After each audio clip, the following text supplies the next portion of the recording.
আচ্ছা, কালকে আপনাদের বাড়িতে কি কি হয়েছিল? বেড়ার উপর দিয়ে এসে ঘরে ঢুকছিল। ঘরে ঢুকে আমার গলা চাপি ধরে মুখ বন্ধ করে গলা চাপি ধরছিল। তারপর আমার হাতের ফোনটা নিয়ে আমি চিৎকে দিচ্ছি, সামনেরা ব্যাগটা নিয়ে দৌড়েছে। দৌড়ে বেশ পাড়ি দিয়ে ওপারে খাই দিয়ে ওই পাশে খাই দিয়ে আপনার কি কি নিছিল?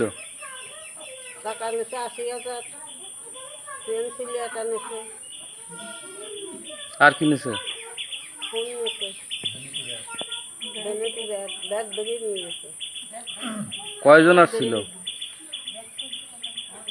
৪ জন। ওনাদের কাছে কোনো অস্ত্র ছিল? অস্ত্র ছিল ৪ জনের তো ৪ জন।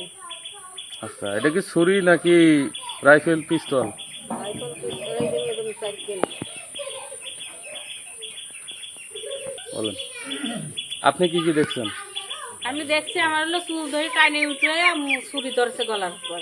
কয় কি কি আছে দে। তা আমি করছি যে আমার কাছে কি আছে, তোর কি দেবো, তুই এখানে কি করবার আইছিস, এত রাত্রি ডাকাতি করবার আইছিস, এটা কইছি। আর ওই লোক ভ্যানিটি ব্যাগ ফোনে ছিল আমার মা, নিয়ে দৌড় মারছে আমার দিকে। একদিনে তাহার হয়েছে, যেই আমি তাহাইছি আর দৌড়ি এই দরজা পার হয়েছে।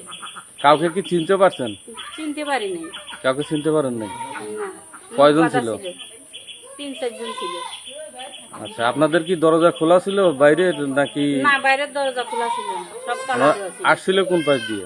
আসছে এই পাশ দিয়ে গাছ দিয়ে নামিয়ে দরজা বাইরে লাগ দিয়ে নামিয়েছে। আচ্ছা, ওই কোন পাশ দিয়ে আসছে একটু দেখাবেন। দক্ষিণ পাশ দিয়ে। আগান কি বলবেন?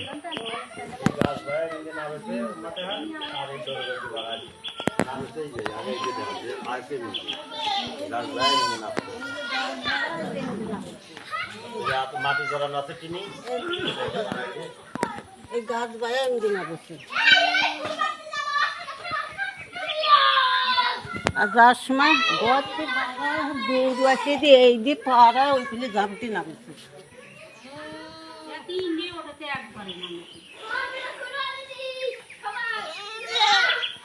সাড়ে ৮টার পরে মহিষভাঙ্গা বাজারে পাচ্ছিলাম, তো হঠাৎ করে আমার কাছে একজন বলতেছে জামালগুড়ি বাড়িলে ডাকাত পড়েছে। তো আমি ওই মাত্রই হোন্ডা নিয়ে চলে এলাম। আসে দেখলাম যে বাড়িতে ২-৪ জন লোক, পরবর্তীতে অনেক লোকজন আছে। আমার কথা হলো এখন নির্বাচিত দল আছে, এখন আমাদের একটাই দাবি হচ্ছে যে আমাদের এই সমাজে যেন গাঁজা বা এই পোলাপান এগুলো খাওয়ালো একেবারেই এদের মাথা খারাপ হয়ে গেছে। এরা বিভিন্ন বাইর থেকে লুটপাট করতেছে, টাকা পয়সা নিয়ে এদের এগুলো কিনতে হবে। আমার দাবি মৌরাট ইউনিয়নের আমাদের যে সভাপতি আছে সে খুব ভালো লোক, সেজন্য এই জিনিসটা ভালোভাবে তদারকি করে যেন আমাদের এমপি মহোদয়ের কাছে যেন এটা পেশ করতে পারে যে আমাদের এই মৌরাট ইউনিয়ন এবং পাংশা থানার মধ্যে যেন কোনো এই বা অথবা গাঁজার কোনো ওই প্রস্তাব অথবা ফেলতে না পারে, ওই আপনার প্রভাব বিস্তার যেন না করতে পারে। তো এইটা বিশেষ করে অনুরোধ করে বলছি, ওই আমাদের যে সভাপতি আছে সে যেন অবশ্যই আমাদের এমপি মহোদয়ের কাছে জিনিসটা বলে। কারণ হচ্ছে আমাদের যুব সমাজটা একেবারেই নষ্ট হয়ে যাচ্ছে, পথে ঘাটে দেওয়া যাচ্ছে না, যেখানে দেখা যায় সেখানেই এই গাঁজা বা বিভিন্ন জিনিসের এবং মাদক দ্রব্যের খুব উৎপত্তি বেরিয়ে গেছে। আমি এটাই আর কি আবেদন জানাচ্ছি। আচ্ছা, কালকে আপনি ঘটনার সময় ছিলেন বা পরে আসছিলেন?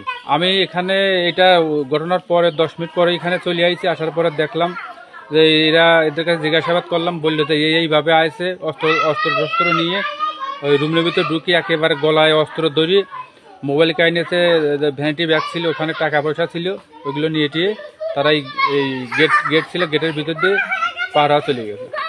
কতজন ছিল? আনুমানিক 3 জন ঢুকেছিল, আরও আপনার আশেপাশে লোক ছিল, ওই গেটের ভিতরে বাইরের লোক ছিল। কারণ বাড়িতে মহিলা ছিল, কোনো পুরুষ মানুষ ছিল না, ওরা আর কি এই কাজটা করে যাদের সুবিধা আর কি। আপনারা কি কাউকে চিনতে পারছেন? না, আমরা কাউকে চিনতে পাই না, মুখ বাঁধা ছিল। আমরা সুষ্ঠু একটা বিচার চাই যেন ভবিষ্যতে যেন এই ঘটনা যেন আর না ঘটে। ধন্যবাদ।